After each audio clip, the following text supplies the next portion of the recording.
Welcome to Voices on November 20th.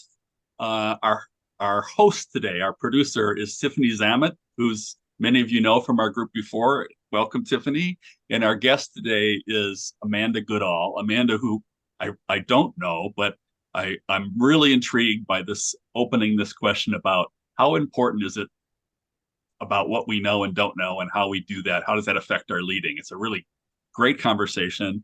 And we're just going to jump right in, and I'm going to turn this over to Tiffany and Amanda. Thanks.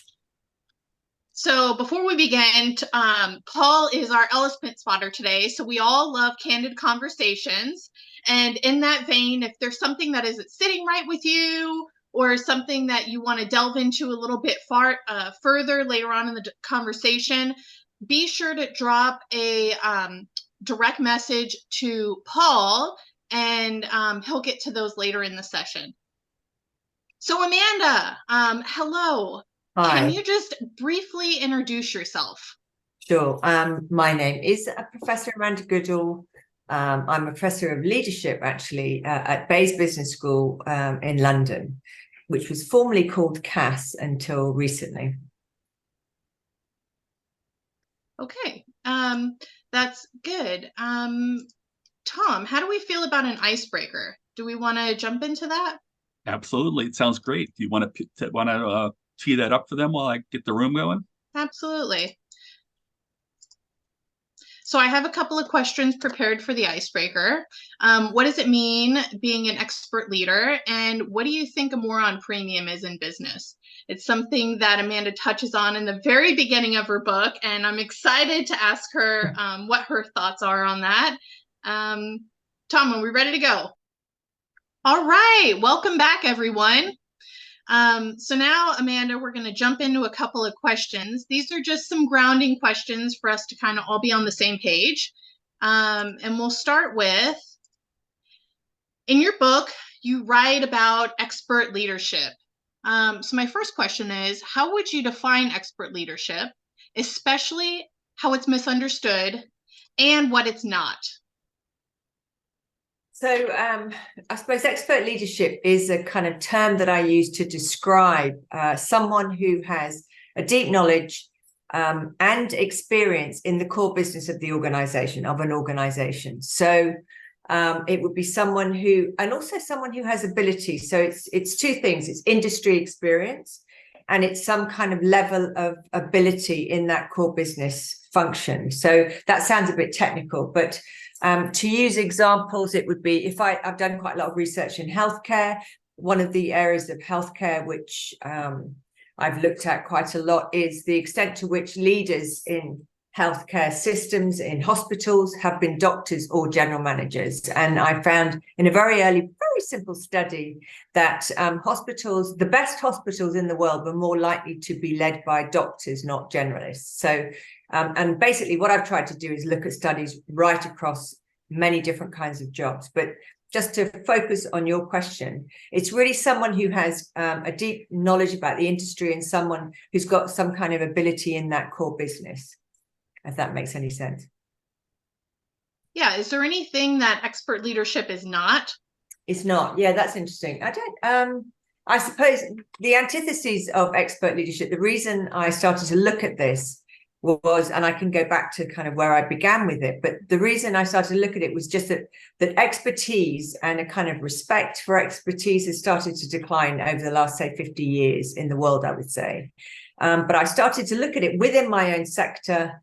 I worked with university presidents, and I decided to just ask the very simple question, because I'd worked very closely with them and I noticed their behaviors were different. One of these presidents had given up his research very early in his career. The other person was still doing it and still very involved in research. And so I asked a very simple question for my PhD, which was, who should lead research universities? Should they essentially be good scholars or good general managers, if you like, good managers? Was management ability more important than scholarship? Now, I found from that in over numerous numbers of universities, world and UK universities, and in longitudinal data, that the best universities are more likely to be led by people who themselves really understood research and had done research to a high level. Excellent. Thank you for that. Now, I want to go back to the icebreaker for just a minute. And one of the questions was this moron premium. That was said very early on in your book, and it wasn't really expanded on. But I was curious, reading, what does that really mean? Well, actually, to be honest, the term moron premium came originally from, I don't know whether people are aware, but a couple of years ago, someone called Liz Truss took over government in the UK. And there's been bun fights at the top in this country for a very long time in the last few years, unfortunately. I know you've had your own in the States, but she took over and she slashed taxes overnight, made a very extreme move, and the country just declined. Interest rates rose even more. The kind of wealth of the country was put under jeopardy, and it was actually a journalist, I think, that called it originally the moron premium. So that was the idea. It was the idea, and this is someone who basically, with her chancellor at the time, they had very little knowledge of economics. I mean, between them, they probably both had about a quarter of an undergraduate economics degree. So they really didn't know what they were doing. And unfortunately, we ended up paying the price of that still to this day, actually. Mortgage rates went up massively as a result of that, and they're still pretty high today. So the moron premium was really a journalist's term, but I loved it. So hence I put it in the book.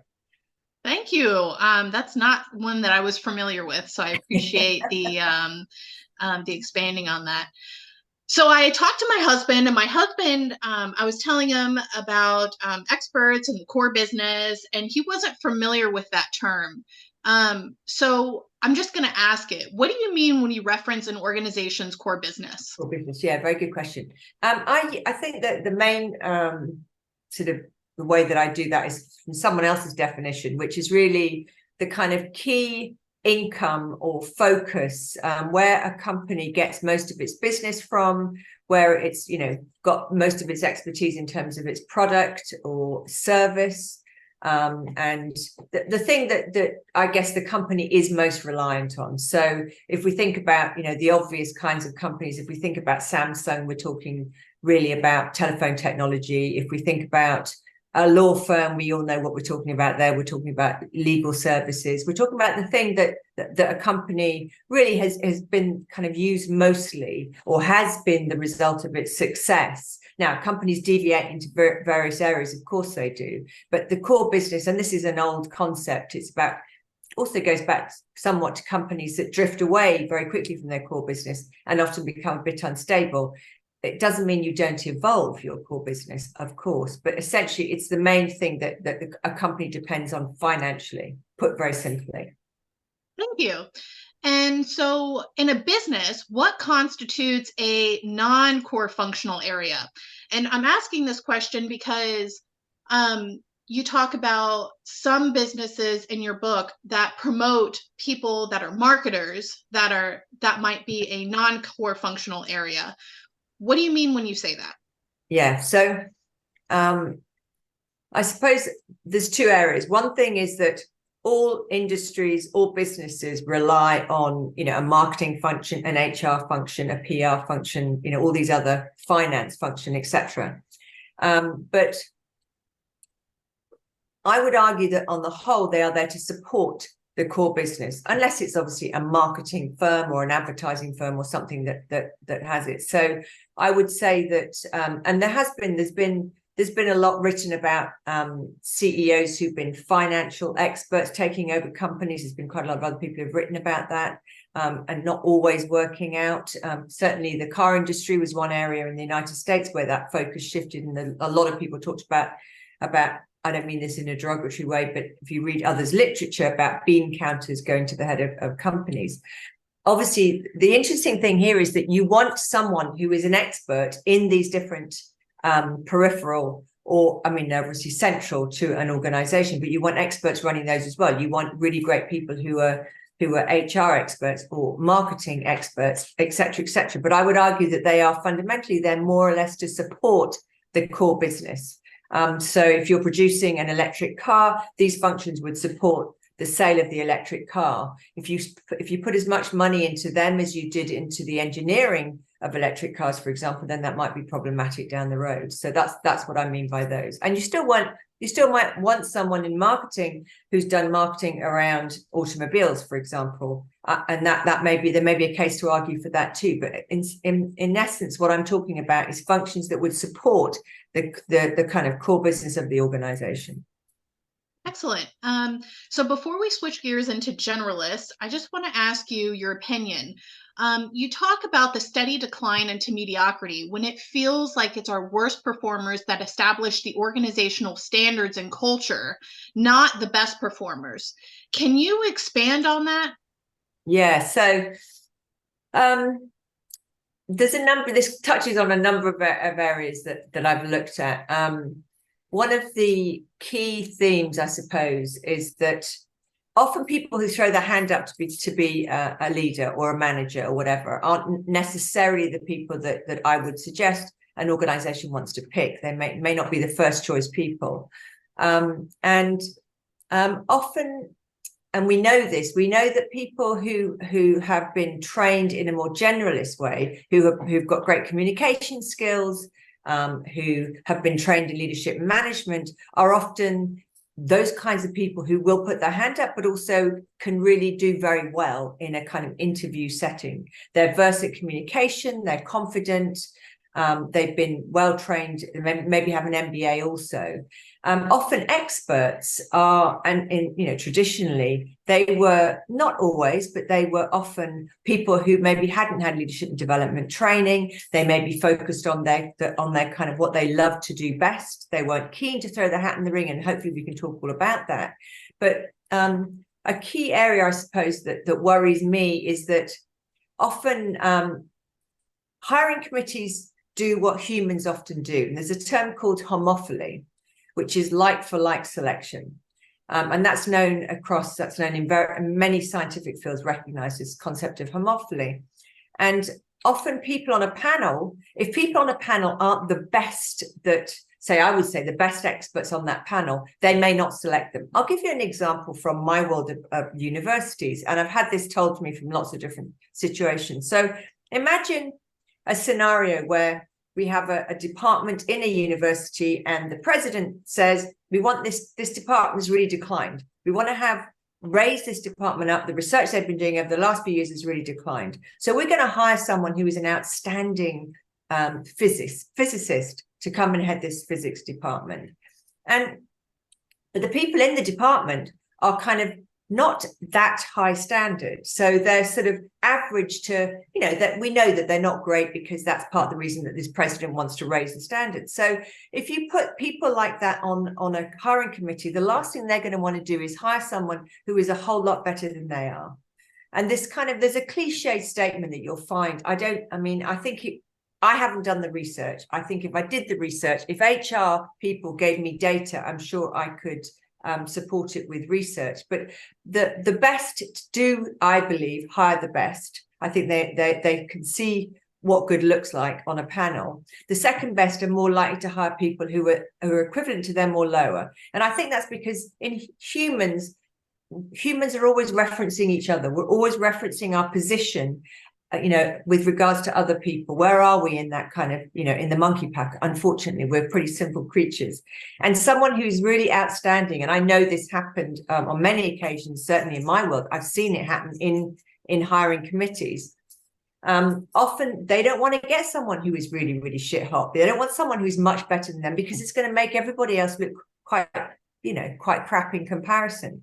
So often that's part of the problem. So I think one of the things that we talk about certainly, and I've got other people working with me on the spotting and developing side, is about really hands-on spotting. If you find someone who is brilliant at the core business, a brilliant engineer, a brilliant technician, a brilliant, lawyer, whatever it happens to be, and it doesn't have to be, it could be a care home, assistant, someone who is brilliant.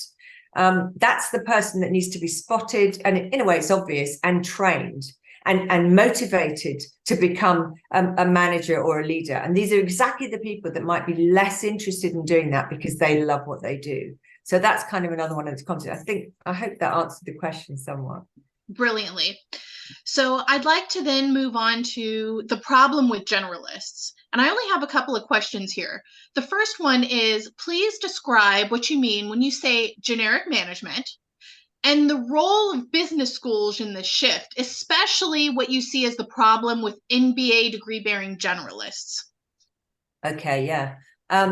So I'm not anti-generalist. It kind of comes across as if I'm anti-generalist. I'm not. It just depends what we're talking about, I suppose.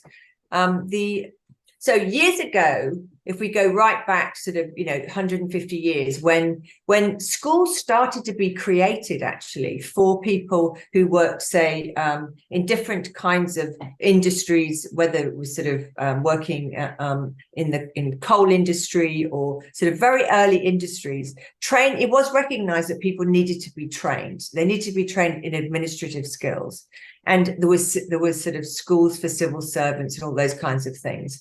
And then as the ownership of businesses moved from family businesses to kind of, much bigger businesses, it was recognized that they needed a high level of management training. And that is all absolutely correct and right.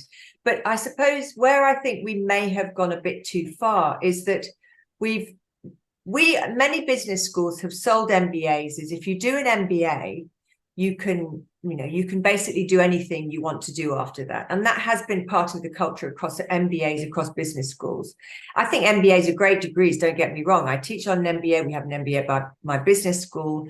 But I think MBAs should be in addition to experience and knowledge that you have in an industry. I don't think they give you a ticket just to succeed in any way you want. And I started the book out with a story of a banker in Britain called Andy Hornby, who basically started his career very young.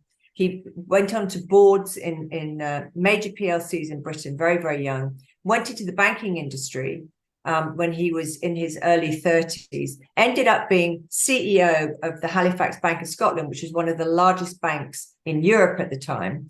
And he basically had I don't know, five or so years of banking experience, no knowledge. And HBOS basically nearly bankrupted the country. It collapsed. And we taxpayers had to loan money to Lloyds that had to support HBOS out of its disaster. Now, in 2009, this happened in the financial crisis. And I should say, as others have said, people who have no banking experience also messed up in the banking. People who had banking experience messed up in the banking crisis. But this was particularly bad. The government organized a committee of parliamentarians to question some of the bankers who they felt were responsible, particularly for the HBOS collapse. And Andy Hornby was one of them. So there was former CEO and two chairs of the bank. And this was one of the politicians was someone from Wales, actually. He was a former dock worker. And he asked him a very simple question. What banking qualifications have you got? And it turned out that Andy Hornby had no banking qualifications. Indeed, none of them had any banking qualifications. But Andy Hornby defended himself, saying that he was top of his class at Harvard in his Harvard MBA, and he'd done all the finance modules. Now, to me, that was an extraordinary thing, that someone could run at 39 years old, one of the largest banks in Europe, with having done finance modules in an MBA. And that's kind of, to me, that epitomized the sort of the way that the culture was going, that if you did a Harvard MBA, which, is a great MBA, no one's going to criticize that. But it was the idea that you could then become a super person and just do anything you wanted because you were top of the class. And that's where I really disagree. I think you really do need to have that core business knowledge. So it's not that I'm against MBAs. It's not that I'm against sort of, general knowledge and stuff, but I feel that we've moved quite far away from tailored knowledge. So the other side of that would be that an MBA is a general degree, and it does have its place, as I've said. But I feel also that maybe pre an MBA or any time, we need to have some management and leadership degrees that are a bit more tailored to an industry. So I created a degree, for example, for doctors, medical doctors in the UK in leadership management, and they're sort of mid to senior level. I wanted to create a safe space so that they could critique each other, and that, you know, they could really open up. And we might talk about leadership development in a minute, so I'll save that stuff till later. But I feel that we've just gone so generic around leadership management, and honestly, I don't think it was ever meant to be that way. But I think business schools have contributed to that. I think we need to, and we're doing it now. In my school, we've created a number of degrees for professionals, so post-experience professionals, but where they can actually, we can have a little bit of tailoring around their industries. So we're looking at setting up one for creative industries right now. I hope that answers it. Brilliantly. Thank you so much. And before we move on to expert leadership, I just wanted to bring up a key argument in your book. The best bosses are expert leaders, not generalists. So my question to you is, what thoughts do you have about the affluence of generalists in all levels of management today? Yeah, I mean, I suppose there's some, it depends which sector you're looking at. So if you look at the big businesses, big industries, where there's been generalists, one of the patterns that you find with them is that often they earn more salary, they move around faster, they move around more, and there's loads of studies that show that industry expertise really benefits the bottom line of companies. In my own research, and just I think one thing that's really important just to recap on is that there's lots of leadership books, hundreds and hundreds of leadership books. There's about 100,000 articles on leadership in academia. But if you ask someone on the street to sort of give us some absolutely true knowledge, give us a fact about leadership, I think people would find it very difficult to answer that question. So if I stop someone randomly with my clipboard, hello, madam, would you mind telling me something that you know to be true about leadership? I don't know what they might say. They might say, well, maybe we don't want a narcissistic asshole to lead our country or to be in a leadership position. And then we'd have to say, well, we leadership researchers have failed in that case. And that's, I suppose the point about this research is that there will always be outliers with regards to my arguments. But what I wanted to do was to try and look across all industries as far as I could to find something definitive as I could get it, that we could know was more or less true. To say it's generalizable might be too much, but we have now got a lot of data from across a lot of industries to show that people with industry experience, you know, really do know what they're doing. Now, if you'd ask someone in the 1800s this question, they'd think we were mad sitting here even to debate this, because they would say, well, of course you need someone who understands the coal mining industry to run a coal mine, you know. Whereas today, I would say some of that has been lost. I'm not sure that answered. I'm sure I veered way off there, Tiffany. So just drag me back again. That's okay. I think it's time that we speak more about expert leadership. And my first question is, what are the 5 main ways in which leaders and managers with expert knowledge can influence the performance of teams, departments, and organizations?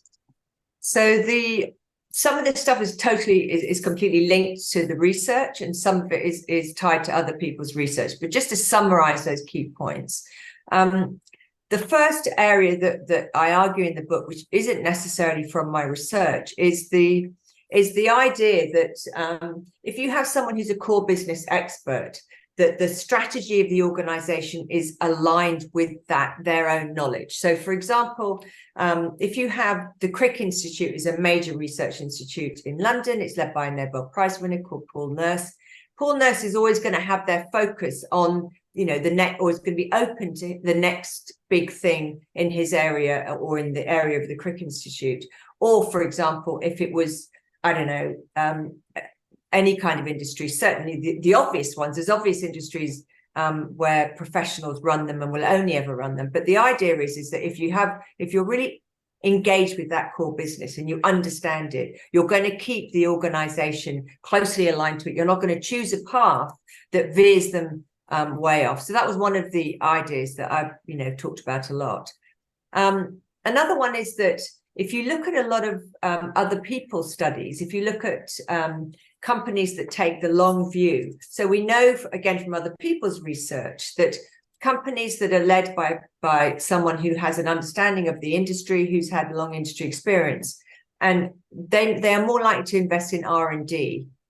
The idea being that they are taking a long view. Any CEO that really invests in R&D is, by the very nature of R&D investment, is taking the long view. So I believe that experts are more likely to take a long view in terms of the progression of a company and not make sort of really fast turnaround decisions. Now, I know that's difficult because of the way the companies are run now. Decisions, quarterly returns, a disaster, everything is speeded up. But that is one argument, and that's based on other people's research. Based on my own research, we have found in a number of different settings that say line managers who are very good at what they do. And we've looked at this in healthcare. We've looked at the quality. So imagine you're a doctor, you've got a line manager who's also a doctor. If that doctor who's managing someone is a very good clinician, we find that has very positive effect on employees' job satisfaction, and we can talk more about that because we've done lots of those studies. But we find that, and in a way, it makes sense. Someone who is really good, if you've got a boss, right? Say you're a journalist and you've got a boss who is also obviously a journalist who's had a long career in writing and in journalism, working in newspapers or whatever, and they really understand the trajectory that you need to take for your career. They know how to advise you on how to improve your work. They know how to advise you about how you could develop your own career, what you should do to improve yourself. They can help you with thinking about your own kind of future, where you want to go. And we also find that within a department that's led by someone who really understands the work of their employees or their team, however you want to put it, that leads to higher job satisfaction among team members, and they're also less likely to quit. We've also found in one survey that people talked about the work environment as being far more positive. So the idea is that if you have a boss who knows what you do, and that boss can do your job very well to a high standard, they can help create the right environment for you and the team, essentially. We find that experts who perform to a high standard, what you don't want is a boss who basically thought, oh, I really liked doing IT type work, or I was really good, I was quite a good engineer, but I got bored. So I think I don't really want to carry on in that field. I'm not really very good at it. So I know I'll go sideways and become a manager. Now, in my world, anyway, lots of people do that. They think they're not very good at the kind of core stuff. So they think they'll raise their profile, raise their salary, raise their status by going into management and leadership. And that is something that we don't want. We don't want bad experts to go into leadership and management. We want to encourage the people who are really, really good at doing what they do so that they go into leadership and management. And often, and I think the better someone is, the better the better they are at that kind of core business, whatever it happens to be, in advertising or in nursing or whatever it is. They act as a kind of as a motivator for people coming through. We don't want bad nurses to become line managers. We want really good nurses to become line managers. So that's another issue. We can talk more about that. Finally, I think if you put someone outstanding at the top of a company, it acts as a kind of beacon. It shows the standards that you want to reach, essentially. If it's someone who really is an exemplary member of an organization and linked to that core business, I think it acts as a beacon to investors, to donors, to future employees. It helps with retention. People want to be somewhere where there is someone great at the helm. And if they can recognize that greatness because they can see that they have been very, very good at what they've done, that really helps. I think that helps with building morale. It helps with attracting the best talent, etc. I think that was the 5, but you're muted, Tiffany. Well, shit. Even the best of us do it. So on that note, you state it's the leader's responsibility to establish this quality threshold in an organization. Yeah. If an outstanding expert is hired as that CEO, then the bar is automatically raised. But according to your findings, deep expertise is incredibly rare. So how do you suppose fixing a broken ship? Well, funnily enough, I'm not a great fan, and I apologize if anyone's out there is a member of one of the main consulting firms, the big four, but others as well. I think we've given too much power away to the large consulting firms, and a lot of our public money, both in the States and many other countries around the world, actually, India, Britain, and Europe, we've given to management consulting firms. That's a different story. But if we just focus on them, right? Deloitte's the fifth largest firm in the United States. If we look at those firms, if you look at McKinsey, Deloitte, PwC, any of these firms, you will find that they have only ever practiced expert leadership ever in their history of their organizations. In other words, don't expect to fly in, unless you're going into a very specific role. Don't expect to fly in and become the lead partner in Deloitte unless you fell out of the womb in the firm and basically spent most of your career there. They are incredibly, they're homogenous in a way that is so ironic considering they give advice to everybody else. So if we just look at how rare this is, it isn't rare, actually. These firms that are all raking it in and doing very, very well, and no disrespect to anyone who happens to work in one, I don't mean to be disrespectful, but they are doing extremely well. The interesting thing is that they don't really preach what they themselves practice, but you would have no chance if you swanned into them and wanted to take over a major leadership role. You have to work your way up in that organization. There are examples of some expert areas where people will come in and take jobs on, but to get to the top, you need to work there. And I looked at the top senior partners in these firms, and they'd all been there for at least 30 years, right? So when you say expertise is rare, not necessarily. If the biggest firms in the most successful firms in the world like them recognize it, it can't be that rare. I'm glad you brought that up. Thank you. It was one of the things that I cut from my questions to you. So I'm glad that you brought up that the big consulting firms do groom themselves from within to take on those higher positions. In your research, what would motivate a potential expert leader to make a move into leadership? And you could talk about your survey of physicians in Denmark, things like motivations, perceived disincentives, and the power of incentives, if you'd like. So the one of the things that I've been told for a long time, and it's kind of obvious as well, is that often experts can be quite hubristic, to put that mildly, and often they, an expert, someone who's done really well in one area, sometimes thinks, well, I did really well, and then I'm probably going to be really good in all areas. And I think that's one of the problems with experts, is they can be hubristic, overconfident, and but the other side of it is that in many areas, certainly in healthcare, but many areas, experts aren't necessarily motivated by the organizations to go into leadership and management. Very often, so in the British national healthcare system, the way it's been for a long time, it's changing very slowly now, finally, but has been, you doctors go and do the doctoring and let everyone else, let the managers run the hospitals. But again, not a criticism of managers in hospitals. You need managers in healthcare, naturally. But in the UK, for example, there's only about, 4% maybe of hospitals that are led by doctors. And the United States is approximately the same. That isn't the same in Germany, Italy, or France. In those countries, many more doctors lead hospitals, for example.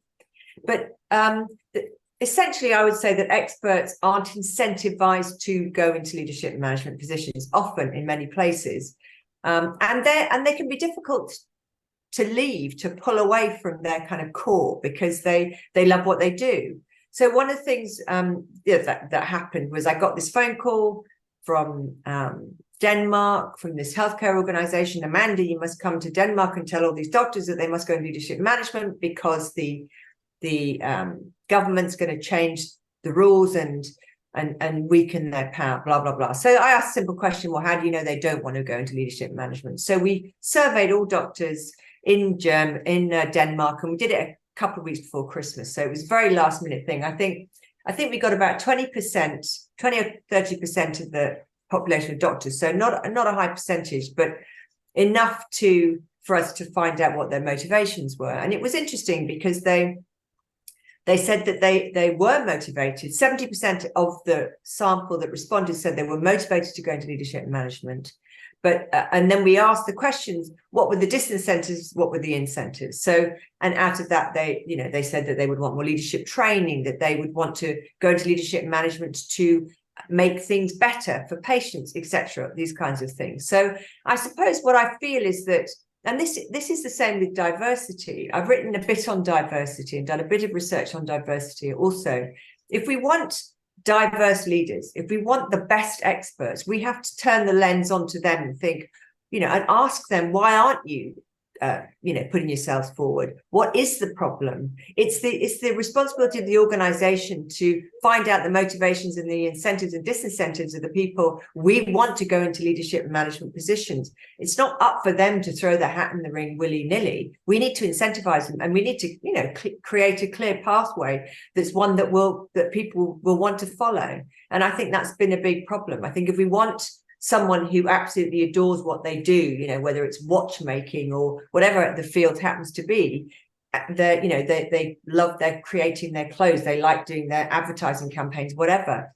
We have to then find out, well, what would incentivize you to do leadership and management training? We have to find the right training for them, the kind of stuff that they're not going to think is bullshit. And that this comes from other people who have said that to me. They've been sent off on training courses and it doesn't mean anything to them. So we have to make it the organization's responsibility, I would argue, to spot and develop and motivate and incentivize the right people to go into leadership and management. I think often we don't do that. Interesting.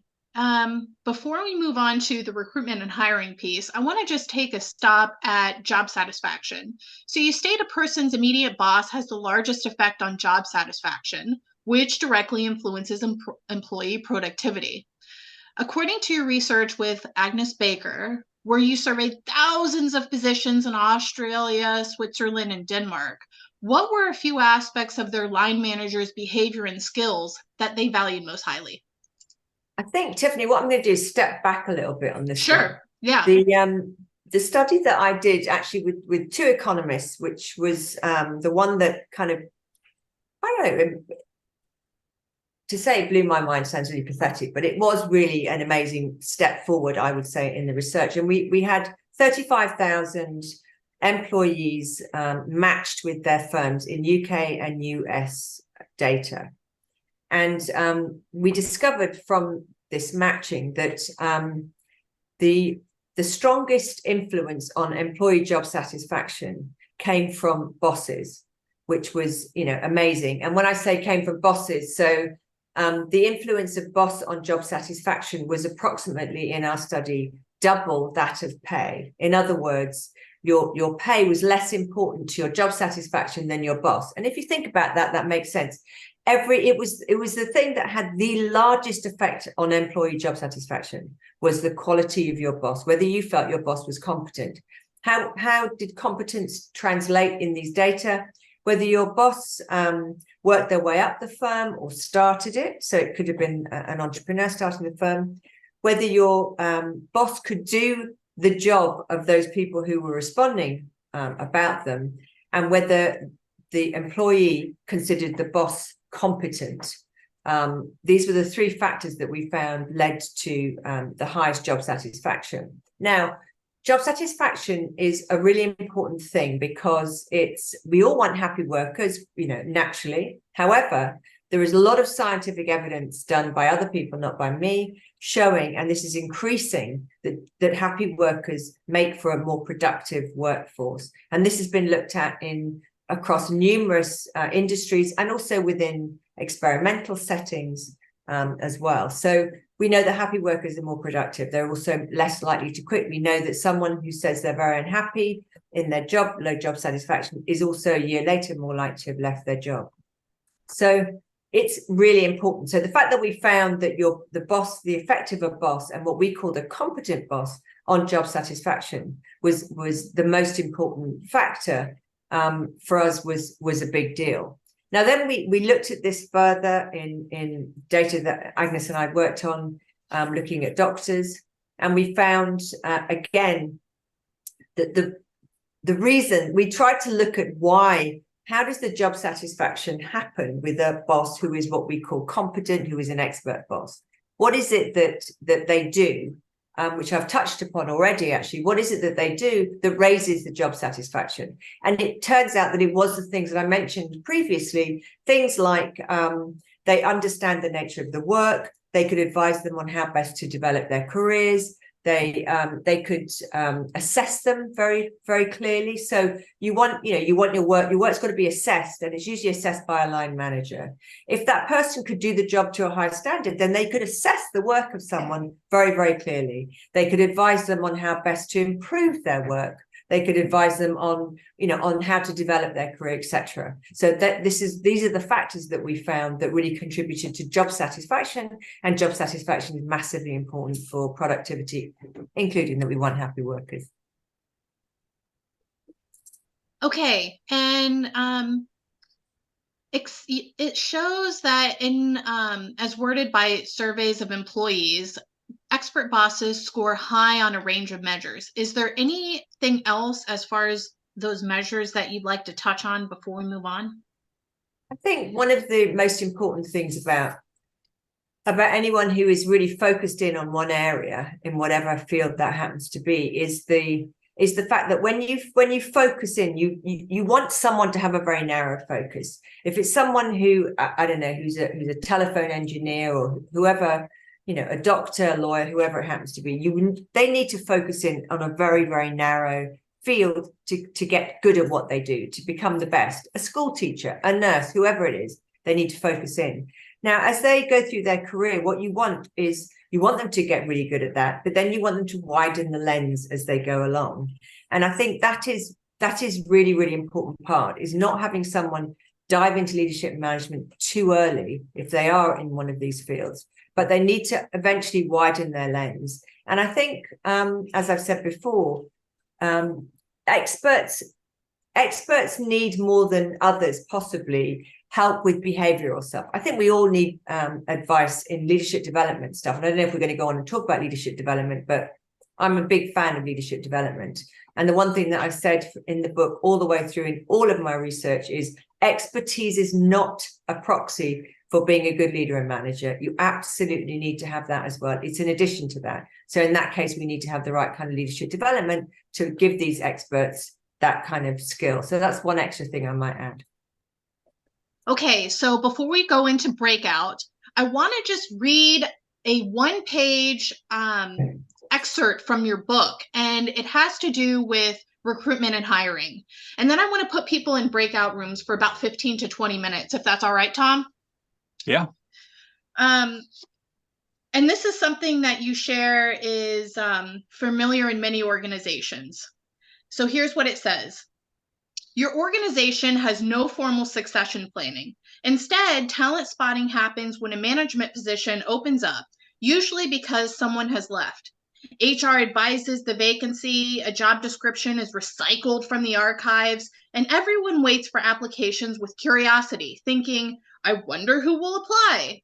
There is no talent pool of potentially interesting and interested candidates who have been incentivized to throw their hat into the ring.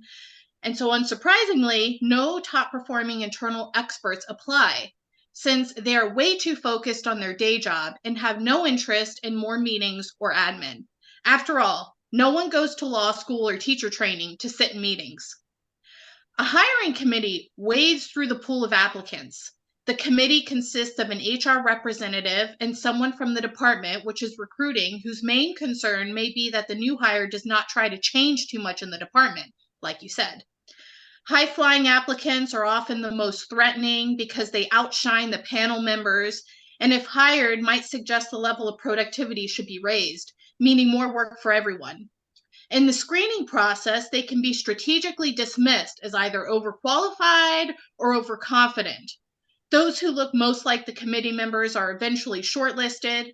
Unconscious bias and full flow, because diversity means dealing with the unknown and the potential for disruption. When interviewing the shortlisted candidates, the committee members follow the standard protocol, ask the same set of generic questions, and if they're not bound to hire the most senior person, mull over their internal gut reactions, pondering which candidate would be the best fit. Code for either, are they one of us, or which is the least likely to rock the boat. Without a succession plan in place, which can ensure that the best core experts are prepared through leadership development to be able to apply when management roles arise, who does show up for the job? And then you list a list of 7 types of people. Before we go into breakouts and talk about this, can you just detail who those 7 people are? Oh God, not without looking at the bleeding book. That's all right. So the first is the generalist or career you read it administrator. out. You've got them open. Yeah, the generalist or the career administrator. What's wrong with that? So I'm just trying to think of the 7 types. The generalist or say again, the generalist, number 1 is a generalist or the... I'll read them for you. The generalist or career administrator, the mediocre professional, the narcissist, the overconfident, underexperienced professional on the rise, the veteran candidate, the buddy or protege, and the outsider. Yeah, I mean, you'd have to read the book to really go into all of those, because these are sort of parodies of the kinds of people that might apply. So, I mean, yeah, I would rather than go into details about all of those, if I were you, I would, I think it's better for people to look at those in the book. There's just too much detail there to cover, actually. This is observational stuff that we put together from 3 of us who we've observed these kinds of characters turning up a lot, but they're sort of a parody, if you like, on the kinds of people that would go for those jobs. So to go into detail about them probably isn't appropriate here. Okay, that's fair. I've put a list of 3 questions in the breakout for you guys to talk about, if that's something that interests you, just to kind of give you guys a chance to talk amongst yourselves in breakouts of 3 or 4. Tom, you want to put 15 or 20 minutes on the clock? I'm ready to go. I think people will want to make a copy of those questions, so because that chat is not available when you get to the room. So I'll give you a chance to do that. And maybe there's a way, I think I can send them to everybody. I'll try to do that.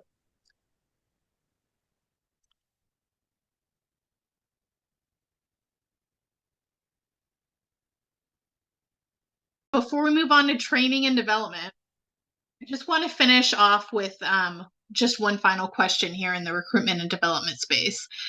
So you cite the HBR finding that most executives believe their organizations are bad at spotting and developing these expert leaders, that in fact, 1/3 of management hires leave their new place of work within 3 years because most hiring practices are haphazard at best and ineffective at worst.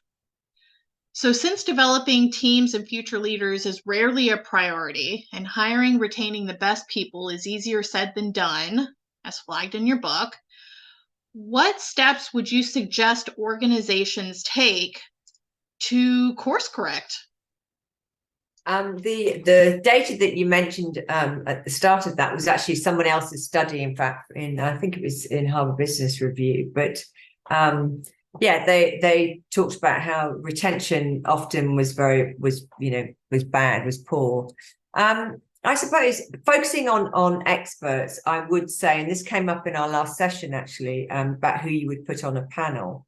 And I think hiring the best expert is difficult, but I think it's all down to basically the panel members, who, how that person is spot, and then panel members. So, for example, in the public sector, often, I don't know if it's true everywhere around the world, but I've noticed that very often people, they are good in the civil service, they are quite good at this actually sometimes, but in many organizations, the spotting from a long time in advance, spotting someone who might make a good leader or manager often doesn't happen. Now, we know that does happen in the top management consulting firms. They're extremely good at that.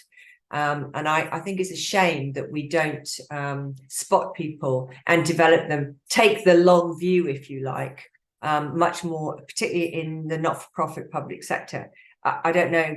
I think the private sector differs, actually. Management consulting firms are very good at that on the whole, although they've had their problems as well. I remember there was a time when a lot of them went through, they had a lot of white men who were being promoted, and a particular kind of white man, no disrespect to the white men on the call, but people who were very focused on success. That some of them were found to have some narcissistic tendencies, etc. And this wasn't the kind of culture that the consulting firms wanted to promote. So I know that obviously they don't publicize this, but that they had to work quite hard to ensure that the right people got promoted. And that meant, again, going back to my comment about spotting and developing and all that kind of stuff. So I think it happens everywhere. Do we all really spot people, develop them over years, and think about taking the really, really long view on that? I don't know. I'm not sure we do, actually. Which is a shame. Definitely. So we're going to switch gears and talk a little bit about training and development. You write about the changes in pursuing the dual track of being both a specialist and a manager, especially the psychological effects of making the jump from expert to then expert leader. In your experience, is there a typical roadmap for developing expert leaders? Yeah, I'm basically 8 years ago, we set up this course for doctors, and it was doctor only course. There was no other healthcare professionals or managers on the course, and I mentioned this earlier. And we did this because we wanted to create a safe space for those experts. So the kind of engineers or people for them, it was to create this space so that they could really criticize each other and really go deep on things. Now, the thing that I have learned, and that has been, I think, the gift on this program, is the first thing we do, and this is to cite Jean actually in her comment earlier on, is around behaviors. So behaviors, to me, whether you're a generalist or an expert, whether you're anyone, behaviors are the most important thing. What I usually say to the doctors is, you can know all there is around strategy, business, health analytics, whatever. But if you're an asshole, nobody is going to want to, be led or managed by you. So I think behavior is the most important thing. And I think that's true of everyone. We could probably all agree that that's the most important thing for all of us. So the first thing we do in the module, in this course, is we hold the mirror up to them. And that's where we get them to really think about their behaviors, about their motivations, about what incentivizes them. We give them, a lot of you'll all probably be aware of this, but we put them in with a bunch of actors. They have very difficult conversations. We put them in what we call action learning groups. I don't know if you know what action learning groups are, like group coaching. We give them executive coaching. We do all of those kinds of things that probably you're all very aware of, I imagine. But that's the first thing we do, so that we establish a kind of behavioral norm that sets them up for the rest of the 2 years over the course. So I think, and I really do believe that it doesn't matter who you are, but I think behavior is the first and the most important thing to think about when anyone goes into leadership management positions. And for experts, even more than others, because they have really focused in on what they're doing. They've really, really, tailored their knowledge, whether they're an engineer or whatever, to, to start off with. We want them to hone in. We want, the best engineers running Boeing, even if Boeing don't want the best engineers running Boeing. And, that's really important. But then, because they've focused so much on that, I think, and actually, I do think this applies to everyone. I mean, the politicians in our government at the moment are being pulled out, and I'm afraid in many countries around the world, not just ours, for their behavior. I think behavior is the most important thing, and I think that's where I would start, whether you're an expert or a non-expert, to be quite honest. I'm sure everyone out there would have something to say about that. There's lots of nodding heads going on. Behavior is a great place to start.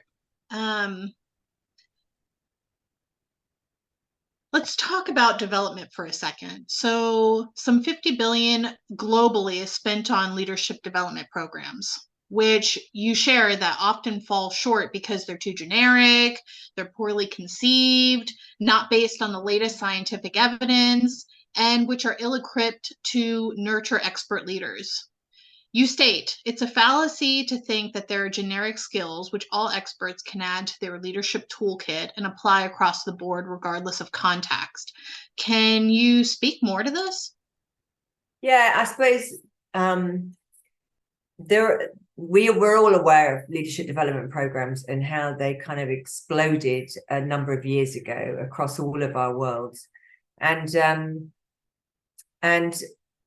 I mean, we at the time, I think one of the big criticisms was outcomes weren't really measured. So, you know, what was the point of these courses? How would you know if a course was a good course or a bad course? How would you measure the outcomes from these kinds of programs? And they, you know, they were very, very expensive, and some of them were kind of, I think, bullshitty. Like, I don't know, some of them were sort of, I don't know, perform a Shakespeare play or write a poem or something, and I don't know, they're just sort of fads and fashions around this area, which I just think if we're going to spend that kind of money, we really need to know and understand what are the outcomes that we're trying to reach, what are the competencies that we need, you know, we need to attain, and that the leadership programs should kind of align with those competencies, and we should measure the outcomes. So just an example on our course, for example, with the doctors, I won't go through why this happens, but it does happen, and I'm really glad it does. We have 3 times in the year, the student and the line manager are in an interview with someone from our program. So we actually have direct feedback from the doctor's line manager on how that person's behavior has changed, essentially. How are they different in their workplace?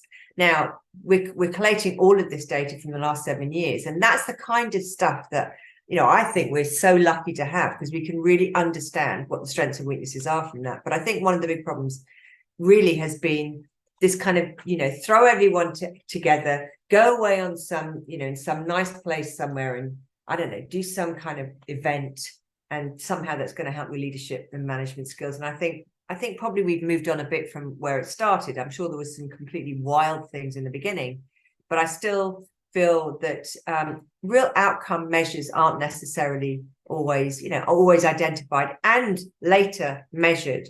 So a friend of mine who I've written articles with, who's at the Cleveland Clinic, he runs the Leadership Academy at the Cleveland Clinic. He's a lung specialist, and they, you know, they really measure their programs. Number of years later, they tried to, you know, instill emotional intelligence, which is an interesting thing, which we also try and do. A number of years later, they actually measure it to see whether that worked, actually. And that's the kind of thing I'm talking about here, is very often we throw people in these leadership development programs, but we don't know whether, we don't follow their careers, we don't know, you know, whether they did what they said on the tin, to use the old cliche from advertising. So that's one thing that I feel is an important thing. I think we've probably moved on, and probably everyone on this call will have experience of this, actually, probably better than me. Actually, in this group specifically, a couple of Voices sessions ago, it was argued that it's difficult measuring the outcomes of leadership development since each individual is different. In your book, you state most development programs fail to measure actual outcomes, and you just talked about your experience with the Cleveland Clinic. What does your research show as a best practice for how to measure those outcomes? Yeah, I mean, to say that everyone's different is, you know, of course we're all different, but does that mean that we necessarily want different things in our line managers, our leaders? I would argue that we don't, actually. I would argue that we're all, you know, that we want our boss to do particular things that's going to be, you know, good for our team, for our careers, for developing. You know, what we want essentially in our workplaces is not very sophisticated.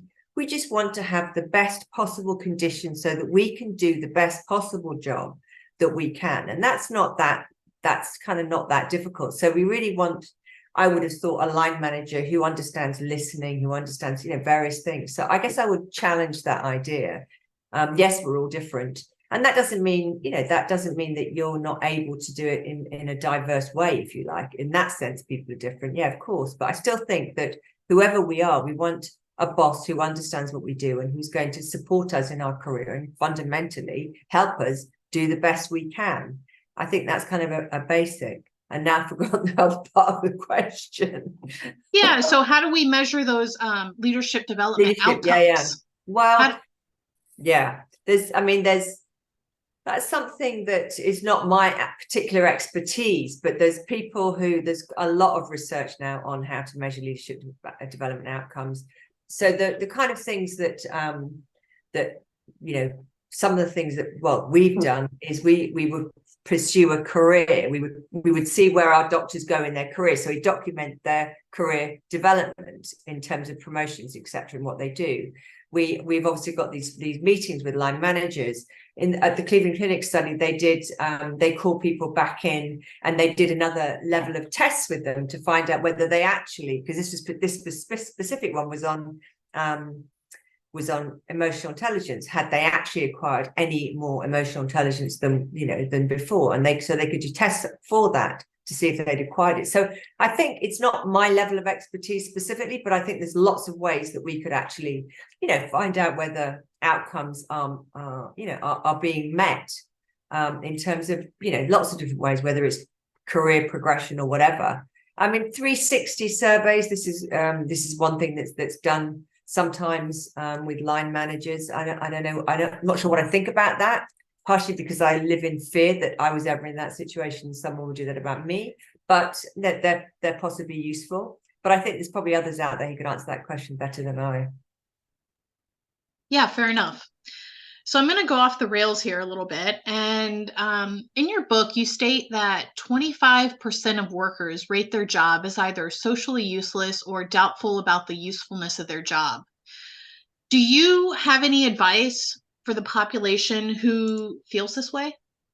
Again, that's not my research. That's a section that I've done on job satisfaction, where I actually go use other people's research and look at all the factors in that make up job satisfaction. So this has been an area of literature that economists, industrial relations people, and management specialists have looked at. And job satisfaction, I think, has gone up and down over the years, and I think it's risen again in the last sort of 5 or 6 years in importance, because people understand that job satisfaction is really important for retention purposes and for performance purposes. But in terms of, just one of the facts that is answered is that people want to do socially useful jobs.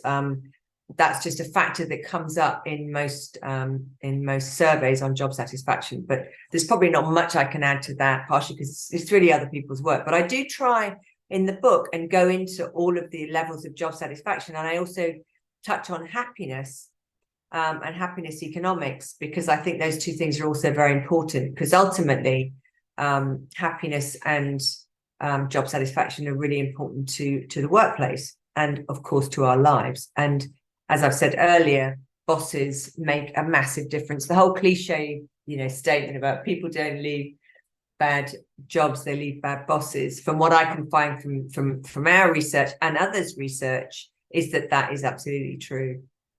But again, I'm sure everyone on this call will have a strong opinion about that. What do you have to say for experts that take on management roles and might be required to take a pay cut? Yeah, this is something that, so I hear this from quite a lot of doctors, actually, or organizations that represent doctors in the States and in the UK often as well. So if you're a lawyer or someone who potentially can earn quite a high premium from your expertise, very often one of the failings of this is that and it could be an academic, it could cover many fields, is that people have to take a pay cut when they go into a management role. And so obviously if you're a doctor and you do private work, or in the case of the NHS, then you have to take a pay cut. So I think that is a real problem. And again, that goes back to the work that I've done thinking about the incentives. How do you incentivize people? And of course, if you really want great experts, great engineers to come in, because we were talking about engineers before, to take on leadership management roles, you know, you've really got to pay them. You've got to incentivize them as well. And there's this kind of cliche, which is quite interesting, which is that people who are intrinsically motivated, like experts, are less worry less about money. I would also challenge that. I would say that they are intrinsically motivated, but I would say that that doesn't mean that they don't give a damn about a nice paycheck. I think they do, and I think we can see that in many different fields where great experts will go to companies if they pay them more money. If they really didn't care, they wouldn't do that. So I guess, yeah, I'm just looking at some of the comments. I wonder how Cleveland Clinic has addressed this. Yeah, I think they have. I think Cleveland Clinic is a very interesting organization because Cleveland Clinic and Mayo Clinic are ranked 1 and 2 of healthcare providers around the world, and they have been, God, for many, many years. Actually, it's been, you know, been like this. But Cleveland Clinic also has something that I think is probably illegal, certainly in France and certainly in the UK. They put people on 1-year contracts, so you kind of have to apply for your contract every year, which is an extraordinary thing. Now, for that, you get paid extremely well, as far as I understand. But that's obviously quite, you know, some people would find that quite insecure as a way to live. But yes, they have gotten around it. As Tom says, they pay very nice salaries for that. Yeah, and I think many of the tech companies, I think Silicon Valley has no problem about paying top tech people very high salaries. I think that's how they evolved into what it is now, this sort of center of excellence. Thank you. And I do have one final question for you. So what is your call to arms for this book? And more importantly, your work overall? Yeah, thank you. So the book is dedicated to Mother Nature and all the experts that I hope will save her. I guess at this moment where I feel the world is, it's like being in a car and sort of watching it slow motion hit a wall. I'm very worried about climate change and about the climate crisis. And so I'm hoping that faith in experts post-COVID, post the kind of conspiracy theory movement that has taken over in many of our countries, I'm hoping that expertise will gain its respect again, and particularly in terms of saving the planet from the climate crisis. That I worry a lot about that. I really do. And of course that extends across different areas. We've just had a pandemic around the world. Experts were thrust into the fore.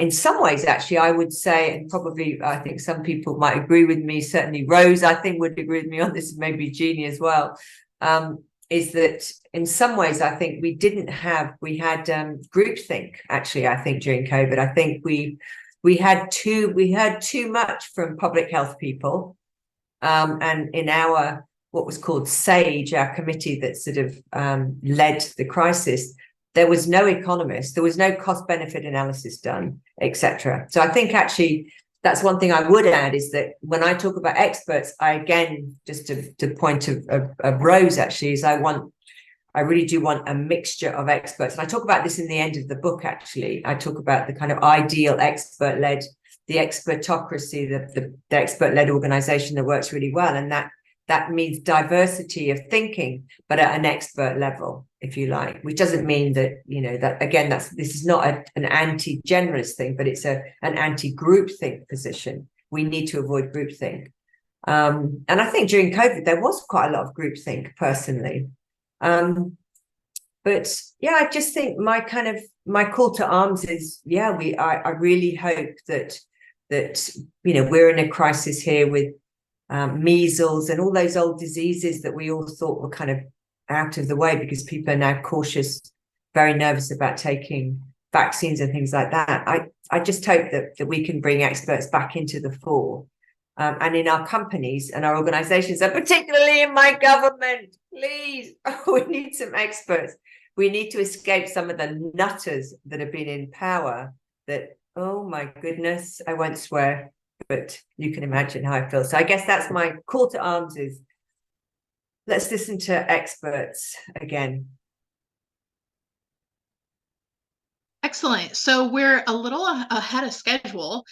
So Tom, if you want to do a commercial break, and then maybe afterwards we'll open up to the group. And if there's any questions that came direct to Paul Crick, our elephant spotter for today, would love to hear from the audience. We've talked a lot. And so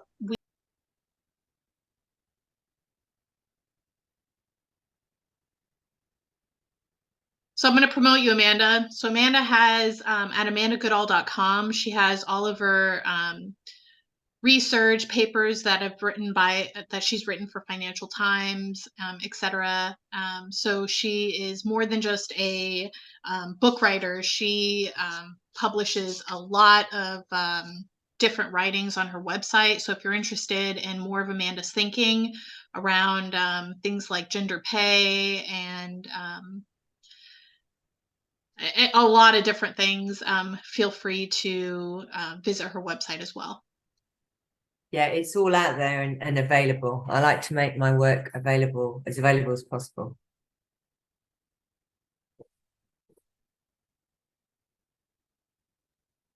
Paul, what'd you get for the elephant spotter, or really just opening up to the audience now for the last 20 minutes here? I've got a couple. Thank you, Amanda. That was great. One, wait for her to come back, obviously. A couple of messages just come in. See what they, okay, great.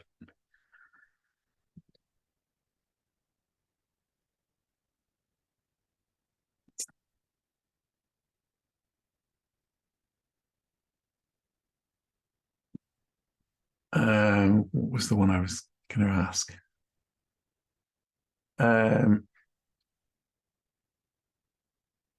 Yeah, this issues of expertise.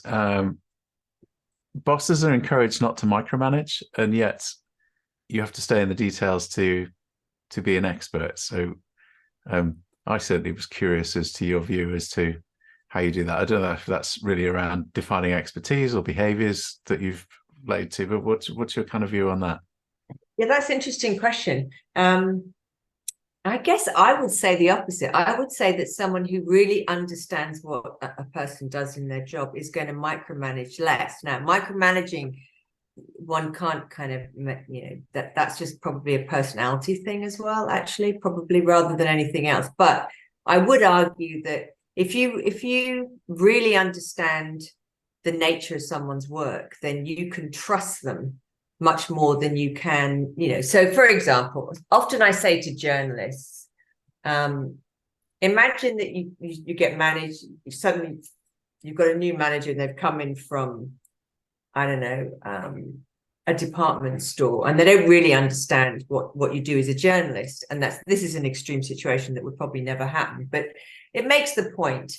So you're a journalist, you're all over the place, you're very independent, you go off to find stories, etc., and you tell your new line manager that you're going to Spain to follow a story, and the line manager thinks, well, I doubt that. They're going to go and lie on their ass in the sunshine and get a nice suntan. And the point is that person doesn't really understand what you do. So the trust and that they can't interpret, they can't imagine what that person's going to do because they don't do it themselves. And so I think one of the reasons that we have, I don't know in all of your workplaces if it's true, but this kind of increase in managerialism, in regulations, that's gone for me and for others through the roof. I think that is largely because people don't really understand what we're doing. Therefore, to kind of micromanage, they use regulations, box ticking, administrative structures, etc., as a way of kind of controlling that. And I think before it was just much more about our kind of, there was greater trust. And I see this at work, actually. People who maybe aren't academics, who don't really understand what we do, even though they've worked in universities for a long time. Sometimes they put in these processes that for us are like completely illogical. And part of the reason they put them in is because they don't really understand what we do. So they think we better tick all these boxes because they don't know how to trust us, because they don't know what we do to enable that trust, if that makes any kind of sense. And I think that is part of the reason why we have more administrative structures in all of our lives, more bureaucracy, because it's put in by people who don't necessarily understand what all of us do. That's kind of a bit simplistic, but anyway. Thank you. One other one. I'll ask this slowly. How do you see experts leading on the way to overcome deeply ingrained systemic issues? For example, the political systems, geopolitical conflict, mental health systems, where many of the challenges are currently intractable because of these systemic flaws. Yeah, God. How long have we got? I need a bottle of wine to answer that one. Yes. But it's a big question, and it's a massively important question, though, isn't it? If the argument is we need experts, then how are they going to tackle the systemic issues when often the systemic issues are the barrier to the experts? Yeah, no, exactly. I mean, just quite interesting example, actually. There's a book that's out by someone who was a former politician in this country, and he describes what it was like to be in politics. And one of the areas that's now, as an example, that's now people are thinking about a bit more in politics in Britain, is this idea of the generic civil servant. So in our civil service, which has always been looked upon very well until the current government came in and tried to dismantle it all, there was an idea that people moved around from one department to the next, basically. And that idea is now being questioned, interestingly enough, and they are considering, so in certain areas like security, GCHQ, these people become very expert.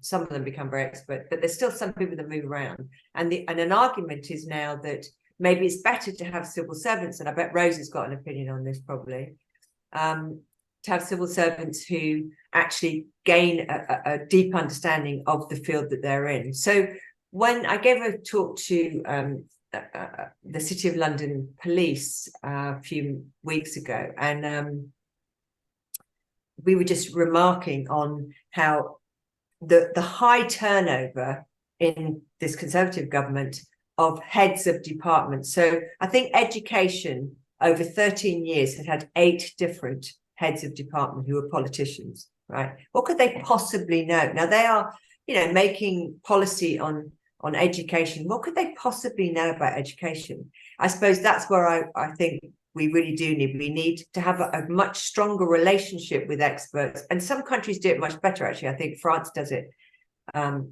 better, but I'm not sure more. But I think we need to have a better relationship so that expertise and knowledge can come into politics, and that these things can flow much better than they do currently. That's one thing I think is really, really important. I'd like to open it up.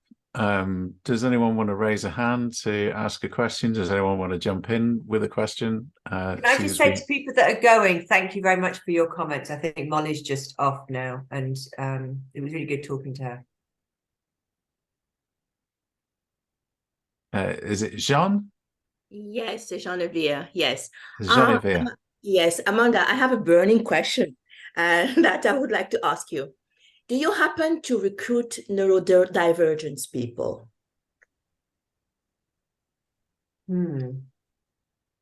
I don't have a particular comment on that, actually, to be honest with you. Through ignorance, I would say. And sorry also for pronouncing your name. No, that's fine. That's fine. That's fine. Thank you for being transparent. Yeah. Thank you. No problem. Sorry Rose, not to answer it. Rose, I see your hand raised. Yeah, more of a comment. You mentioned, I live in Canada, for those that don't know. You mentioned the pandemic. So at least in Canada, I don't know how it was in other countries. What I found at the beginning, the experts were being listened to, very diligently. But then when I guess some politicians or the public didn't like what they were saying, then it became an attack on their personality, the personality of the expert. So, tearing them down, saying, they don't know what they're talking about or their credentials. And so there was a change in the respect for that expertise. So just in general, it doesn't matter if they were an expert or generalist. If you start to go, if you don't like what they're saying, you will attack them personally, because that's the only thing that you think you have some knowledge about. Most of the time they didn't. So I think and by the way, our chief public officer, she happened to be of Chinese descent. So that didn't help because of, all the issues around, this coming from China, supposedly. I don't think they've ever proven that, but anyway, so it didn't help her. But she maintained her, she was very strong. I admired how she spoke. But there was always a politician or a minister or even the prime minister there. So there was a good balance. And so that's my comment about having, and you mentioned that, Amanda, having that kind of diversity of thinking. The second area that you commented on, again, it's in the public sector. In Canada, in fact, there was a study many years ago that the heads of departments were moving around every year and a half. And because of that, now most, they call them deputy heads here, they try to have them stay at least 3 years so that they can at least try to understand what's going on in their particular area. However, I find in Canada, there is an expertise within each department. So the scientists, the fisheries people, the social scientists, who tend to perhaps move around in a cluster of departments that have a similar mandate. So that continues. But you want some, like the policy, the ones who write the policy for different areas, who really need to speak to ministers who don't actually know in depth, but know that language and how to pitch it at the right level.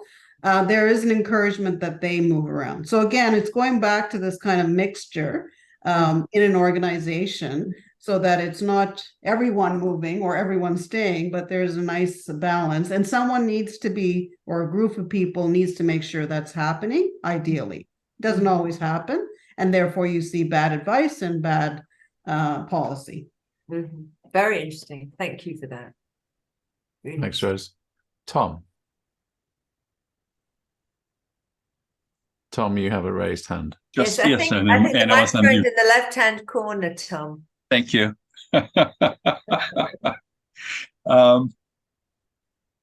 Just the reflection, that part of the expertise that journalists sometimes bring, and maybe Rose is the advocate for this, is that they know how things work. They know the turf sometimes. They should, as opposed to the bullshit strategists, so to speak. Or if they're expert at strategy, doesn't mean they're expert at product development or operations or execution, right? So there's different types of expertise.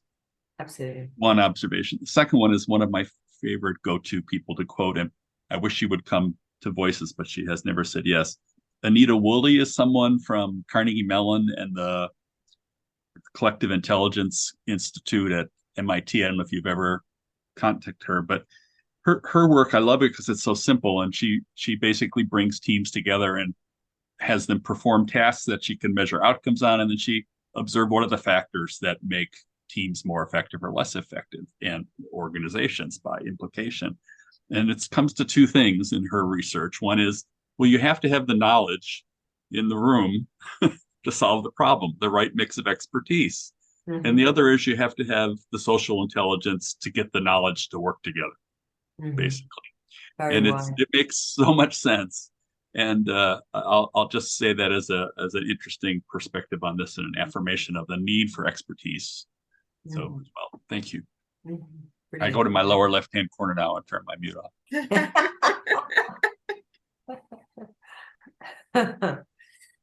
Does anyone else have any questions for Amanda that they would like to raise. Before she goes off and gets her glass of wine. See, it's that time in England, so I'm allowed to. We're keeping I'm her not from an a glass of alcoholic, wine, so make it a good one if you're going to ask it. I'm sure everyone's heard enough. Well, I have a question. Amanda, do you think you're a generalist or an expert? Yeah, that's a good question, isn't it? I suppose, yeah, given my funny old career, I suppose I've been in academia now for 20 years, but I don't know. I don't know. Whoever reads my book can judge, but I suppose it is quite interesting because someone said to me, "Oh, if I wanted to go on, I mean, I probably will stay in academia until I stop working, and God knows when I'll stop working, probably when I stop breathing. But yeah, I will certainly respect my research. I won't be going into anything that is too new for me. I've learned a lot of that, although I also do appreciate, and I think I wanted to put this in the book, but my publisher didn't want me to, because I had a kind of bit at the back, actually, which I'm looking at Rose thinking about this, but about, well, also actually, I think not just Rose, but about, what to do when you don't have that expertise, or, and I think it would have been beneficial. Sorry, that's my dog. It would have been beneficial to have had that, actually, because I think it is important for us to know, what do we do when we don't have that kind of expertise. But I also think that Rose, you called yourself a generalist, but actually you're probably an expert in terms of your knowledge of the public sector.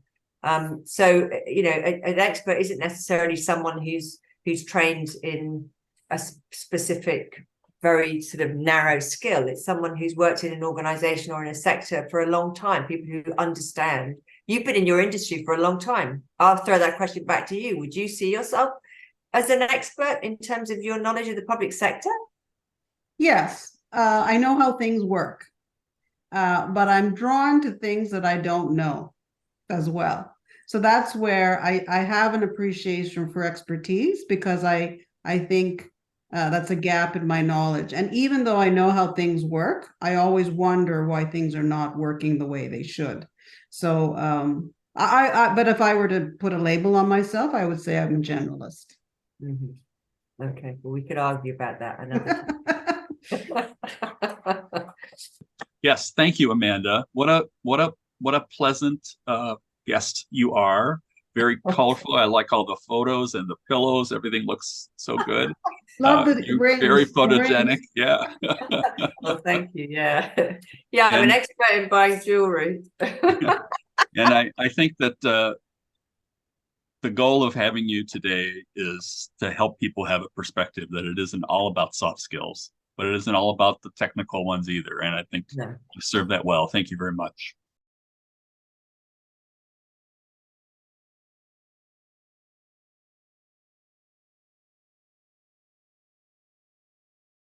Especially when there was a lot of changing circumstances or turmoil. They resorted to what was more comfortable, what they knew, and they did not know how to go with that rocking boat, or who to go to. Not that they needed to have all that knowledge. So that's been my experience.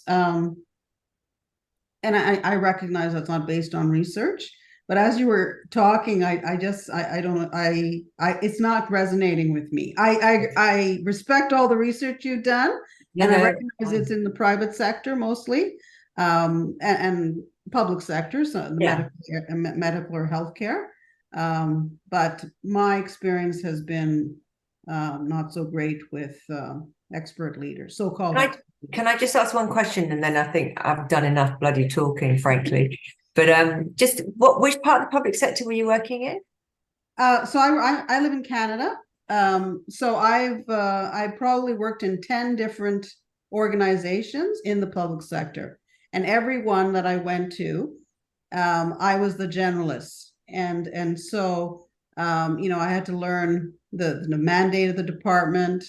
I really had to rely on my staff, which I think is the benefit. They were the experts. And my skill was to be a very good listener, because I knew that I was very good at that, and to really bring diverse groups of people, different experiences, expertise, and really come up with a better story, a better service, because of the ability to kind of tie all the pieces together. So yeah, well, we can come back. I want other people to speak. Yeah, very interesting. I'd really like to come back. I can see how No, go ahead, Molly, you started first. Okay, I can see how like what would work as a leadership and like a healthy organization would be so different than like a healing organization, or like one that's going to be just terminally toxic. That transition would kind of maybe need something different than what would work in something that's already in like a homeostasis kind of situation. And what you said, what you were talking about really resonated with me, with my background. I'm very technical. I'm an engineer in aerospace, and we had expert leadership or non-technical leadership. And it was very energy consuming, or to communicate across the layers. Like there was so much dysfunction about it, and observing that dysfunction as like a system through the eyes of an engineer is what kind of propelled me to completely change my career out of engineering into coaching engineers, because we need that motivation to actually to change what you're comfortable. We need the people who are uncomfortable managing and uncomfortable leading are the ones that we would all just really benefit with them. And then there's, two sides to that coin. One is motivating the individual to go speak and lead, and the other is motivating the company to let go of essentially its best firefighters from the front lines of the fire, to have some kind of long view to do that. And ultimately the company I was in wasn't at all willing to do that. So I just kept working on the other side and just saying, well, I'll continue to develop the people individually and as they choose to. And it has been a steady flow of those people out of that company into other aerospace companies. Oh, interesting. Funnily enough, I do focus a bit on Boeing, actually. I don't know if that's the company you're talking about, but I do focus on them quite a lot in the book. But yeah, thank you. That's really interesting.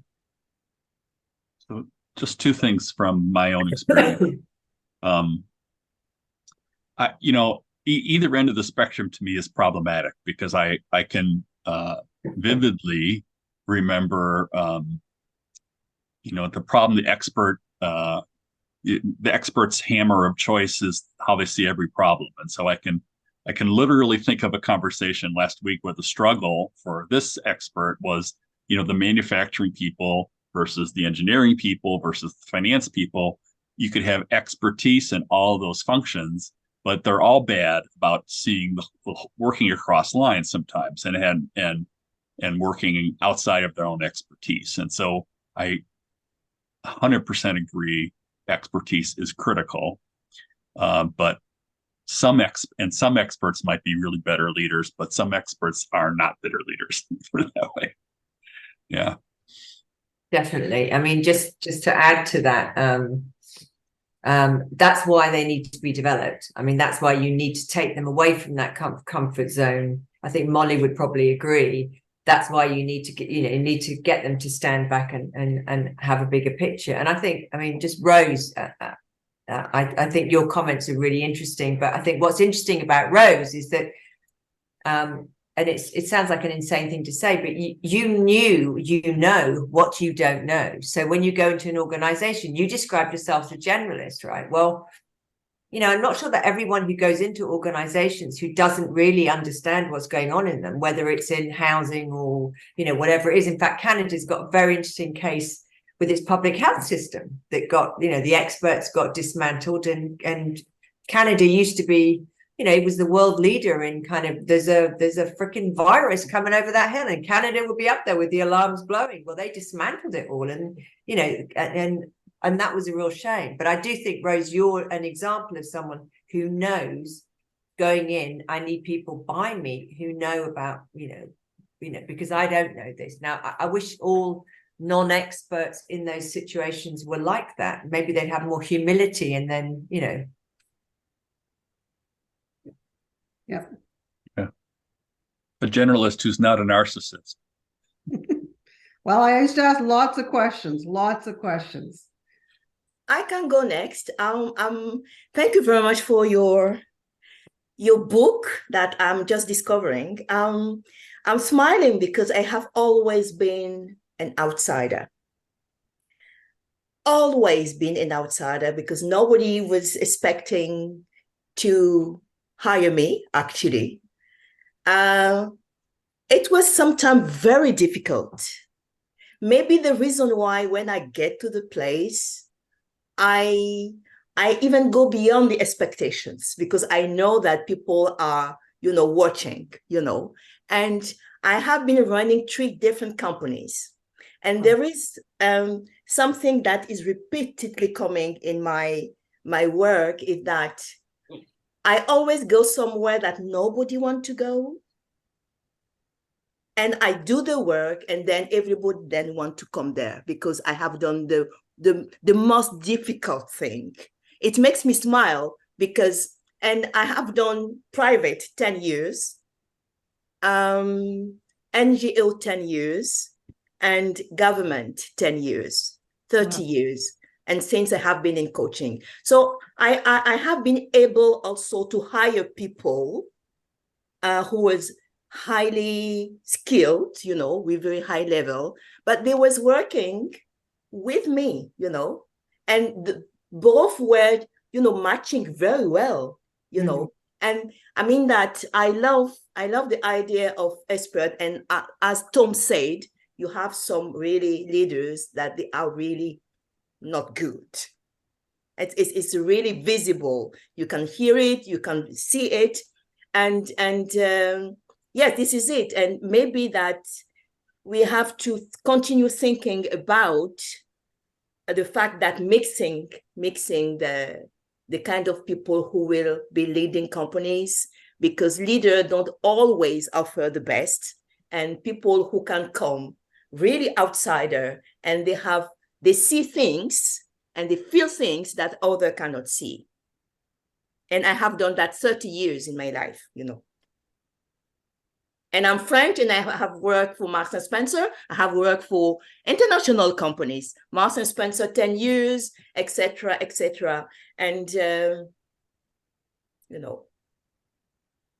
Well, there's a story, funnily enough, that talking of Marks and Spencer's, I don't know if you remember a guy called, what was his first name? Rose. God, David Rose, John, I can't remember anyway. Stuart Rose. Stuart Rose, well done. Yeah, he was the first. Sorry, he was a CEO, wasn't he, Marks and Spencer's? He has been my vice president at a certain moment because he was in France, I think. Yeah. So he did a very good job, as far as I understand him. Marks and Spencer's, for those who don't know, is like the place where most Brits get their underpants from, I suppose, is the way that we would say it. There's always been, been part of our kind of culture for a long time, and probably in France as well. But what was really odd, and in a way what epitomizes one of the things that happens in this country with generalists is he reviewed the National Health Service, right? He did a review of the National Health Service. Now, in his report, he mentioned doctors and nurses, I think something like, I don't know, 10 times and 7 times, something like that, in his whole report. And I suppose to me, and we just had someone else who's reviewed the NHS called Messenger, who was in the military. And that to me seems insane. Why would we ask someone who was a retailer to review that National Health Service? And why would we then ask someone from the military to review the National Health Service? Is it very likely that they would ask a nurse to go and assess Marks and Spencer's new strategy, or ask someone, a surgeon to go and review the Royal Air Force? The answer to that is never in a million years. Now, why is it that the public sector is subjected to these things all the time? That would be my one point about Marks and Spencer's, but I totally hear what you're saying. And he has been a really, incredible mentor for me. Really, suitable. Oh, really? Yeah, well, I can see why. He's probably a great mentor for people who work in retail, but, not necessarily for your average nurse or doctor in the NHS. Anyway, I'll stop talking. In our last few minutes, since we've all had a chance to bring up an issue, what about this issue of hiring and recruiting? what are people's experiences. I'll just say that I see executives and managers struggling with people development and building the bench and bringing in top expertise all the time for lots of reasons. And it's something that they personally aren't as prepared to deal with. And the organization seems to be dysfunctional in a lot of big organizations. That's I'll just add that color as well. So I've done a lot of hiring and been on many, we call them boards, competition boards. Ideally, the more diverse, and I mean, different experiences, different backgrounds. So if you're hiring someone in IT, you need a few board members to be from that area, but it's also good to have someone who's perhaps in procurement or, I don't know, policy, that they be there also. And when I've run a board for my own organization, I've made sure I do that so that those blind spots that, like you said earlier, Amanda, you tend to associate, I don't know what the word was, you associate with those that you have common experiences with or common competencies.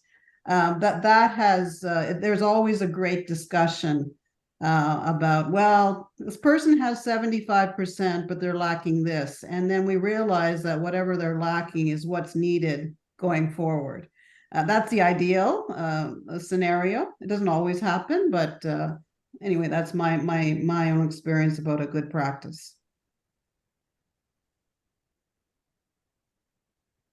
I don't have too much time, Yeah. but when I recruit, I always start with, the behavior, the capacity of, getting in the role before going to anything else. We can always learn, but the soft skills is not easy to get. That's true. You could learn more technical skills, but it's hard to learn more soft skills. Absolutely. Always start with the soft skills. Yeah. Absolutely. I hope we might come back to that point actually later on in our session. Actually, I'd love to talk about that. We can bring it up.